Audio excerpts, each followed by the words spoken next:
Maharashtra deputy CM Ajit Pawar అంత్యక్రియలకు ఏర్పాట్లు జరుగుతున్నాయి. బారామతిలో రేపు అంత్యక్రియలు నిర్వహించనున్నారు. ఇందుకోసం ఏర్పాట్లు జరుగుతున్నాయి. అటు బారామతికి ఎన్సీపీ అభిమానులు భారీగా చేరుకుంటున్నారు. రేపటి అంత్యక్రియలకు ప్రధాని మోదీ, హోంమంత్రి అమిత్ షా హాజరు కానున్నారు. అటు అజిత్ పవార్ నివాసంలో ఆయన కుటుంబ సభ్యులను మహారాష్ట్ర సీఎం దేవేంద్ర ఫడ్నవీస్ ఓదార్చారు. బాధిత కుటుంబానికి ధైర్యం చెప్పారు.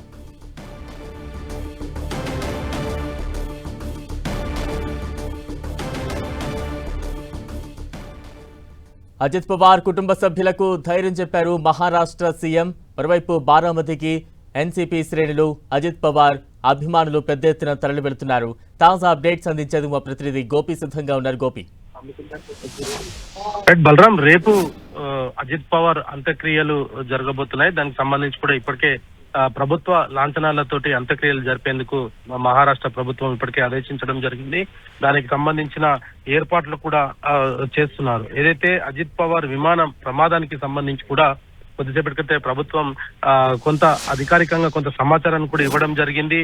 విజిబిలిటీ లేకపోవడంతో మరోసారి ఎయిర్ లో ఉండాల్సిందిగా కూడా కోరినట్టుగా తెలుస్తుంది. ఆ తర్వాత రన్వే 11 పైన ల్యాండ్ అయ్యేందుకు క్లియరెన్స్ ఏటీసీ ఇవ్వడం జరిగింది. దీంతో రన్వే పైన ల్యాండ్ చేసేందుకు కూడా పైలట్ ఆ ప్రయత్నం చేయడం జరిగింది.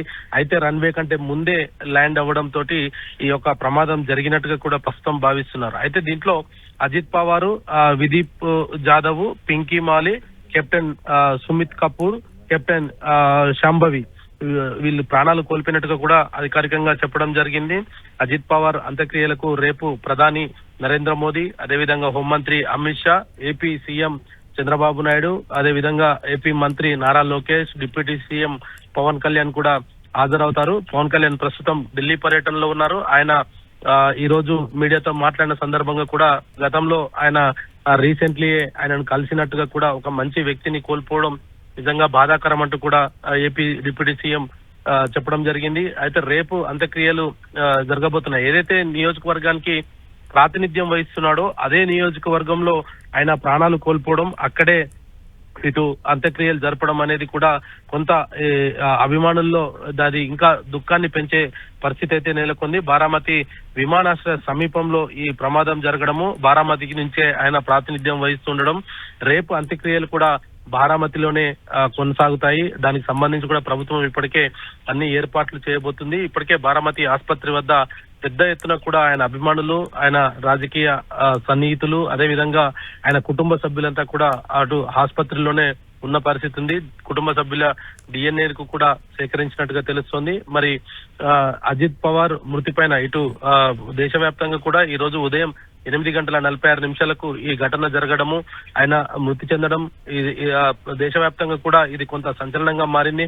విమాన ప్రమాదాలకు సంబంధించి తరచుగా ఇటు ఆ ప్రమాదం జరిగి అందులో ఏదైనా రాజకీయ నాయకుడు చనిపోతే ఖచ్చితంగా దానిపైన అనుమానాలను తావిస్తూ ఉంటుంది. దానికి సంబంధించి కూడా ఇటు గతంలో అనేక సందర్భాల్లో కూడా చూసాము. విమాన ప్రమాదం జరిగిన ప్రతిసారి కూడా అందులో ఇంకా ఏదైనా కుట్ర కోణం ఉందా అనే అనుమానాలు కూడా ప్రతిసారి కూడా తలెత్తుతాయి.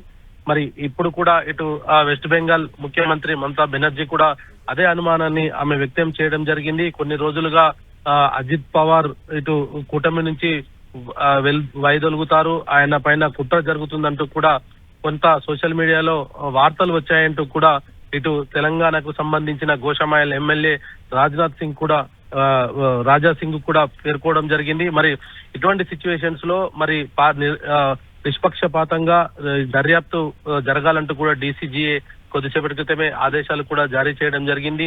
ఘటన ఏ విధంగా జరిగింది, మరి ATS తోటి ఎటువంటి సంబంధాలు పైలట్ కలిగి ఉన్నాడన్న దానిపైన కూడా లోతైన విచారణ అయితే కొనసాగుతుంది. గోపి, అంటే వివిధ పార్టీలకు చెందిన నేతలు ఇప్పటికే పలు అనుమానాలు వ్యక్తం చేస్తూ ఉన్నారు, పలు సంచలన వ్యాఖ్యలు, ఆరోపణలు చేస్తూ ఉన్న నేపథ్యంలో రాష్ట్ర ప్రభుత్వం ఎటువంటి చర్యలకు సిద్ధమవుతోంది? ముఖ్యంగా ఇది బీజేపీ ఏ రకంగా రియాక్ట్ అయ్యే ఛాన్సెస్ కనిపిస్తూ ఉన్నాయి. మరోవైపు ఆ ప్రమాదానికి గురైన విమానం గతంలో కూడా కొంత దాంతో ఇబ్బంది ఉంది అంటూ కూడా సోషల్ మీడియాలో పెద్ద ఎత్తున ప్రచారం కూడా సాగుతోంది. దానికి సంబంధించి ఎటువంటి క్లారిటీ ఉంది?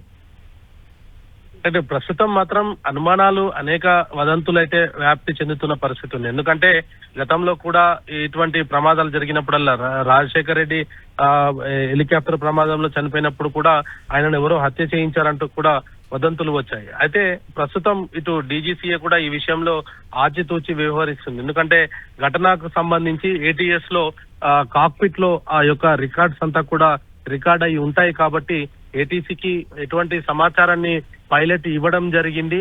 మరి ఏటీసీ దానికి రిప్లై ఏ విధంగా ఇచ్చారు అన్న దానిపైన కూడా కొంత క్లారిటీ వస్తుంది. ఎందుకంటే బ్లాక్ బాక్స్ లో ఉండే కాక్పిట్ ఖచ్చితమైన వాయిస్ రికార్డ్ అయితే చేస్తుంది.